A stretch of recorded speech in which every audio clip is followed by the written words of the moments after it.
Yeah, good evening, all of you. Good evening, all of you. Good evening, sir. Yeah, good evening, very good evening. So, last classes లో any doubts? Please confirm. చేస్తున్నారా GST కి సంబంధించి క్లియరా మా Yes, sir. చేస్తున్నారా స్వామి శ్రీనివాస్ రాజని వీరబాబు క్లియరా అండి చేస్తున్నారా నాది అయిపోయింది సార్. Very good. రాధిక మీరు చేస్తున్నారండి గుడ్ ఈవినింగ్ చేయాలి. సార్. Yeah. చేస్తున్నాను సార్, ట్రై చేస్తున్నాను. Yeah good morning. సో కొంచెం టైం తీసుకునైనా చేయాలి. ఓకే, ఓకే ఒక కోర్స్ నేర్చుకుంటున్నాను, కొంచెం టైం టేకింగ్ సబ్జెక్ట్ ఇది. ఓకే, బట్ కంపల్సరీగా కొంచెం స్లోగా అయినా పర్లేదు, 1-2 సార్లు క్లాసెస్ వింటూ ప్రాక్టీస్ చేయాల్సింది. ఓకే, సో ఈ రోజు నుంచి కొన్ని టాస్క్ కూడా మీకు ఇస్తాను, మీరు కూడా చేయాల్సి వస్తుంది, క్లాస్ కూడా చెప్పాల్సి వస్తుంది, ప్రజెంటేషన్స్ కూడా. ఓకే, గుర్తుపెట్టుకోండి, అన్ని చిన్న చిన్న టాపిక్స్. సో కంపల్సరీగా ప్రతి ఒక్కరు లింక్స్ నేనే ఇస్తాను, అవి ప్రిపేర్ అయ్యి మీరే ఎక్స్ప్లెయిన్ చేయాలి. ఓకే, అంటే అవి ఇంపార్టెంట్ అనేది కాదు కానీ but brief what is what అని తెలుసుకోవడానికి. ఓకే, సో టుడే చూడండి, అసెట్ అకౌంటింగ్.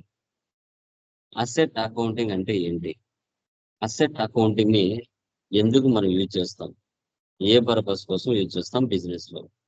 ఓకే, దీంట్లో డిప్రిషియేషన్స్ ఏ విధంగా ఉంటాయి అనేది కూడా మీరు చూడాలి. ఓకే, సో పీపీటీ కనబడుతుందా? Yes, sir. Comfortable. కనబడుతుందమ్మా? Yes, sir. సో చెప్పండి, what is the meaning of asset? Asset accounting అంటే ఏంటి, ఏం చేస్తామండి అసెట్ అకౌంటింగ్ లో? Anyone?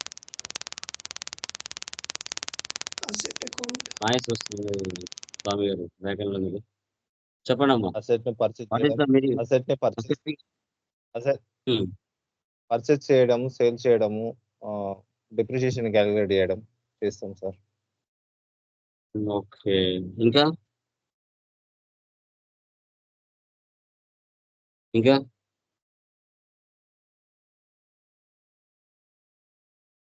Okay, Managing fixed assets, sir. Managing and very- controlling. చూడండి, asset accounting is the SAP system is used to managing and monitoring fixed assets in financial accounting. It serves as a subsidiary ledger to the general ledger, providing detailed information on transactions involving fixed assets. ఇప్పుడు మన business లో ఏవైనా assets ని purchase చేసి మన business కోసం మనము ఉపయోగించుకుంటాం. అలాంటి ట్రాన్సాక్షన్స్ ఏవైతే ఉంటాయో వాటిని మేనేజింగ్ అండ్ మానిటరింగ్ చేసుకొని ఇయర్ ఆ అసెట్స్ మీద వాల్యూస్ తగ్గిస్తూ మనము ట్రాన్సాక్షన్స్ అనేది పోస్ట్ చేస్తూ వెళ్తూ ఉంటాం. ఇక్కడ మనకి మధ్యలో సబ్సిడరీ లెడ్జర్స్ కూడా వస్తాయి. సబ్సిడరీ లెడ్జర్స్ అంటే ఏంటండి? సబ్సిడరీ లెడ్జర్స్ అంటే ఏంటి చెప్పండి, anyone? What is the meaning of subsidiary ledger? Okay, accounts payables, accounts receivables including general ledgers. So వీటి మీద మనకు అసెట్ అకౌంట్స్ అనేది నడుస్తూ ఉంటాయి. ఓకే, ఒక వాల్యూ పర్చేజ్ చేసినప్పుడు ఆ వాల్యూ ఇయర్ వాటి మీద ఏ విధంగా తగ్గిస్తూ వస్తాం డిప్రిసియేషన్ రూపంలో. మనకి ఎన్ని టైప్స్ ఆఫ్ అసెట్స్ మనకు ఉంటాయి, మనం పర్చేజ్ చేసినప్పుడు మన బిజినెస్ కోసం ఎన్ని టైప్ ఆఫ్ అసెట్స్ ఉంటాయి, ఏ అసెట్స్ దేనికి ఉపయోగిస్తారు అనేది కూడా తెలుసుకుంటాం. ఇవన్నీ కూడా ఫిక్స్డ్ అసెట్స్ మీద ఇన్వాల్వ్ అయి ఉంటాయి, అది కూడా మీరు గమనించాలి. సో టైప్స్ ఆఫ్ అసెట్స్ 2 రకాలు, tangible assets, intangible assets. Tangible assets అంటే we can touch and feel, intangible assets అంటే we cannot touch and feel. Okay, so tangible assets అంటే ఏంటంటే దాని కింద ఫిక్స్డ్ అసెట్స్, కరెంట్ అసెట్స్ వస్తాయి. ఫిక్స్డ్ అసెట్స్, కరెంట్ అసెట్స్ వస్తాయి. ఇప్పుడు building, computer, machinery, land, car, mobile ఇవన్నీ కూడా ఫిక్స్డ్ అసెట్స్ అంటాం. ఈ అసెట్స్ వల్ల మన బిజినెస్ ఒక సంవత్సరం పైగానే యూజ్ పొందాలి. వీటిని ఫిక్స్డ్ అసెట్స్ అని అంటాం. కరెంట్ అసెట్స్ అంటే మనకు 6 months లోపలే రొటేషన్ జరుగుతూ ఉంటాయి. వీటిని కరెంట్ అసెట్స్ అని మనం చెప్పుకుంటాం. మనకు రావాల్సిన amounts, bills, receivables, cash rotation జరుగుతూ ఉంటుంది. బ్యాంక్స్ లో డిపాజిట్ చేస్తూ ఉంటాం, విత్డ్రా చేసుకుంటూ ఉంటాం. షేర్స్, ఓకే, మన మార్కెట్ లో షేర్లు అమ్ముతూ ఉంటాం. ప్రీపెయిడ్ ఎక్స్పెన్సెస్, ముందుగానే అమౌంట్ పే చేస్తూ ఉంటాం. ఇక్కడ రూమ్ రెంట్స్ అని, ఓకే, మొబైల్ రీఛార్జెస్ అని 3 months 6 months అలా చేస్తూ ఉంటాం. వీటి కరెంట్ అసెట్స్ అని మనం చెప్తాం. ఫిక్స్డ్ అసెట్స్, కరెంట్ అసెట్స్ రెండు కలిపితే టాంజిబుల్ అసెట్స్ కింద స్టోర్ చేస్తారు. ఈ అసెట్స్ వల్ల మన బిజినెస్ యూజ్ పొందుతూ ఉంటుంది. దీనివల్ల మనకు వర్క్ జరుగుతూ ఉంటుంది బ్యాక్ ఎండ్. తర్వాత intangible assets, we cannot touch and we cannot feel. వీటిని టచ్ చేయలేం, ఫీల్ అవ్వలేం. ఫిక్సియస్ అసెట్స్ అని చెప్తాం. గుడ్ విల్, ఇప్పుడు టాటా ప్రొడక్ట్స్ ఉన్నాయి. సో ఆ టాటా ప్రొడక్ట్స్ మీరు చూసుకున్నట్లయితే వాళ్ళు క్వాలిటీ, క్వాంటిటీ చాలా బాగా మెయింటైన్ చేస్తారు. ఎక్కడ కూడా క్వాలిటీ అనేది తగ్గించరు. ఓకే, అందుకు వాళ్ళ ప్రొడక్ట్స్ వరల్డ్ వైడ్ మంచిగా సేల్ అవుతాయి. Next trade marks. Trade marks అంటే ఏంటంటే కొన్ని కంపెనీస్ లోగోస్ చూస్తేనే పలానా కంపెనీని ఐడెంటిఫై చేస్తారు. వాటినే ట్రేడ్ మార్క్స్ అంటారు. ఇలా టిక్ మార్క్ ఉంటే నైక్ షూస్ అంటారు. ఏనుగురు గుర్తుంటే ముత్తూట్ ఫైనాన్స్ అంటాం. రోడ్స్ క్రాస్ గా ఉంటే రౌండ్ ఆఫ్ ఉంటే టాటా మోటార్స్ అని మనం చెప్తాం. వాటిని ట్రేడ్ మార్క్స్ అని మనం చెప్పుకుంటాం. కాపీ రైట్స్, సో ఏదైనా మూవీస్ కానీ, సాంగ్స్ కానీ, స్టోరీస్ కానీ, బుక్స్ కానీ ఏమైనా రాశారంటే కాపీ రైట్స్, సి అని రౌండ్ ఆఫ్ ఉంటాయి. వాటిని కాపీ రైట్స్ అంటాం. పేటెంట్ రైట్స్, ఏదైనా ఫార్ములా కనిపెట్టింది ఏదో ఒక దేశం, అదే ఫార్ములా ఇతర దేశాలు ఉపయోగించాలంటే ఆ ఫార్ములా అనేది మ్యాండేటరీ. Patent rights. సో వీటిని మనం ఇంటాంజిబుల్ అసెట్స్ అని మనం చెప్పుకుంటాం. వీటిని మనం ఇంటాంజిబుల్ అసెట్స్ అని మనం చెప్పుకుంటాం. వీటిని టైప్స్ ఆఫ్ అసెట్స్ అంటాం. సో ఇక్కడ కొన్ని కంపెనీస్ పాలసీ ప్రకారంగా వాళ్ళు 50,000 బిలో వాళ్ళ బిజినెస్ లో పర్ మంత్ ఎక్స్పెండిచర్ జరిగితే, లైక్ ఎక్స్పెన్సెస్ జరిగితే వాటిని ఎక్స్పెండిచర్ కింద షో చేసుకుంటారు. ఒకవేళ పర్ మంత్ అబోవ్ 50,000 జరిగింది అనుకోండి, అది క్యాపిటలైజేషన్ కింద తీసుకుంటారు. క్యాపిటలైజేషన్ అంటే ఏంటి? సో ఆ వాల్యూస్ ని బ్యాలెన్స్ షీట్ లో యాడ్ చేస్తారు, షో చేసుకుంటారు. ఓకే, బ్యాలెన్స్ షీట్ లో షో చేసుకుంటారు, యాడ్ చేసుకుంటారు. దాన్ని క్యాపిటలైజేషన్ అంటారు. Okay, end of the year లో వాటిని మనం క్యాల్కులేషన్ చేయడానికి కూడా ఛాన్సెస్ ఉంటుంది. ఓకే, వీటినే మనం ఇంపార్టెంట్ పాయింట్స్ అంటే యాజ్ పర్ కంపెనీ నామ్స్ ప్రకారంగా వాళ్ళు షో చేసుకోవడం జరుగుతుంది. ఓకే, ఎక్స్పెండిచర్ ఒకవేళ కొన్ని కంపెనీస్ 1 lakh పెట్టుకోవచ్చు, కొన్ని కంపెనీస్ 20,000 పెట్టుకోవచ్చు, 30,000 పెట్టుకోవచ్చు. వాళ్ళ చాయిస్. వాళ్ళు అలా పెట్టుకుంటే వాళ్ళ నామ్స్ ప్రకారంగా వాళ్ళు అది క్యాపిటలైజేషన్ కింద షో చేసుకోవాలా, ఎక్స్పెండిచర్ షో చేసుకోవాలా, వాళ్ళ చాయిస్. ఓకే, ఇది ఇంపార్టెంట్ పాయింట్స్ గా మనం అబ్జర్వ్ చేయొచ్చు. ఓకే, తర్వాత ఎగ్జాంపుల్స్. డిప్రిషియేషన్ అంటే ఏంటి? ఇప్పుడు ఒక కంప్యూటర్ 50,000 పెట్టి మనం పర్చేజ్ చేస్తుంది. Due to wear and tear asset value. First year కి ఒక 20% అంటే 10,000 తగ్గుతుంది. అలా 5 years కి టోటల్ గా ఆ వాల్యూ అనేది పూర్తిగా వెళ్ళిపోతుంది. అసెట్ మీద ఉన్న వాల్యూ టోటల్ గా తగ్గిపోతుంది. Valuation of asset, we can decrease the asset value in the balance sheet. ఎప్పుడైతే మనం అసెట్ కొన్న తర్వాత యాడ్ చేసుకుంటాం అసెట్స్ లో, ఇయర్ దాని మీద వాల్యూ అనేది తగ్గుతూ వస్తే బ్యాలెన్స్ షీట్ నుంచి వాల్యూ అనేది తగ్గుతూ వస్తుంది. డిప్రిషియేషన్ అనేది అసెట్స్ మీద తీసుకుంటూ వచ్చేస్తారు. దాన్ని మనం చెప్పుకోవచ్చు అనమాట. మనకి 5 రకాలు ఉంటాయండి. డిప్రిషియేషన్ లో 5 types ఉంటాయి. We can decrease the asset value year by year. Straight line method, return down method, maximum amount method, multi level method, periodic control method. ఇలా 5 మెథడ్స్ ఉంటాయి. వీటిలో ఎక్కువగా యూజ్ చేసేది ఫస్ట్ 2 methods ని ఎక్కువగా యూజ్ చేస్తారు. SLM, straight line method, WDV, written down value method. So date, month of year చూడండి.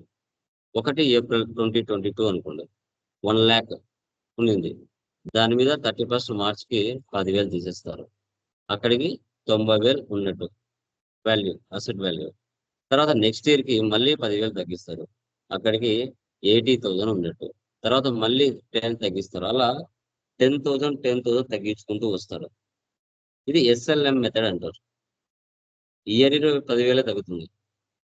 అదే WD మెథడ్ లో మీరు చూసుకుంటే 1 lakh, 1 lakh లో మనకి 10% అంటే 10,000 తగ్గుతుంది. అక్కడికి 90,000 ఉంటుంది. ఆ 90,000 మీద మళ్ళీ 10% అంటే 9,000 కట్ అవుతుంది. 10,000 కట్ అవ్వదు, 9,000 కట్ అవుతుంది. 81,000 ఉంటుంది. ఆ 81,000 మళ్ళా 10%. అంటే వాల్యూ అనేది ఈక్వల్ గా రాదు. ఈక్వల్ గా రాకుండా కొంచెం తగ్గుతూ వస్తుంది అనమాట. దీన్ని రిటర్న్ డౌన్ వాల్యూ మెథడ్ అని చెప్తారు. రిటర్న్ డౌన్ వాల్యూ మెథడ్ అని దీన్ని చెప్పుకోవడం జరుగుతుంది. ఓకే, సో తర్వాత రిటైర్మెంట్ ఆఫ్ వాల్యూ అంటే ఏంటి? Remove of the total asset value from balance sheet. ఇప్పుడు విత్ కస్టమర్, ఇప్పుడు కంప్యూటర్ ఉంది, 50,000 పెట్టి పర్చేజ్ చేశారు. 5 ఏళ్లకు దాని మీద పూర్తిగా అసెట్ వాల్యూ తీసేశారు. ఇంకా ఆ కంప్యూటర్ మాక్సిమం ఒక 6 months 3 months పని చేస్తుంది అనుకోండి. మీరు ఒక కస్టమర్ కి సేల్ చేస్తారు. ఓకే, దాని మీద డబ్బులు వచ్చింది అనుకోండి, అంతో ఇంతో, అది గెయిన్. ఓకే, సో లేదు అది ఇంకా పనికిరాదు, పక్కన పడేయాలి, స్క్రాప్ లో పడేయాలి, అది ఇంకా ఏ కస్టమర్ కూడా ఉపయోగపడదు అంటే అది loss. With customer, without customer, అలా అనమాట. ఇప్పుడు 5 సంవత్సరాలు ఉపయోగించినా కూడా దానికి అంతో ఇంత వాల్యూ వస్తుందంటే అది గెయిన్. ఏ దానికి ఏ కస్టమర్ దాన్ని యూజ్ చేయరు, దాని వల్ల యూజ్ ఏం లేదు అనుకుంటే స్క్రాప్ కు పడేస్తారు. స్క్రాప్ అనేది పడేయడం జరుగుతుంది. ఓకే, సో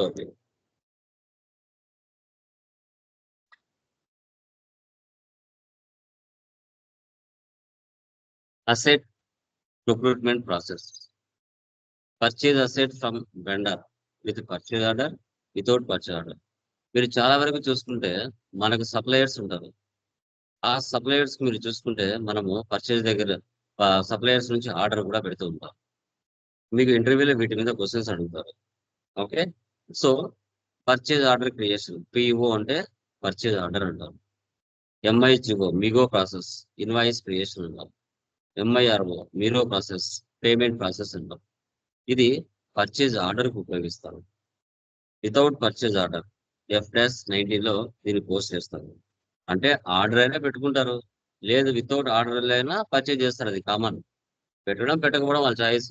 ఆర్డర్ పెట్టుకుంటే కన్ఫర్మేషన్ అవుతుంది, ఆర్డర్ పెట్టుకోకపోతే వితౌట్ కన్ఫర్మేషన్ అవుతుంది.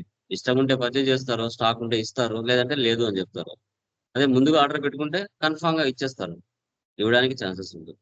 దీన్ని అసెట్ ప్రొక్యూర్మెంట్ ప్రాసెస్ లో దీన్ని యూజ్ చేస్తారు.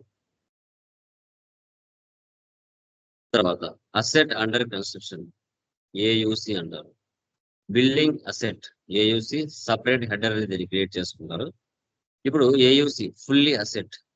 ఇప్పుడు ఫుల్లీ అసెట్ మీద డిప్రిసియేషన్ తీస్తారా? ఏదైనా ఒక బిల్డింగ్ కన్స్ట్రక్షన్ లో ఉంది, దాని మీద డిప్రిసియేషన్ తీయచ్చా, తీయకూడదా? చెప్పండి. ఫుల్లీ అసెట్ గా మార్చిన తర్వాతనే ఆ అసెట్ వర్కింగ్ లో ఉంది అంటేనే డిప్రిసియేషన్ తీస్తారా? కన్స్ట్రక్షన్ లో ఉంది, ఆ కన్స్ట్రక్షన్ లో ఉన్నప్పుడు దాని మీద ఇయర్ డిప్రిసియేషన్ తీస్తారా, తీయరా? చెప్పండి. తీయం.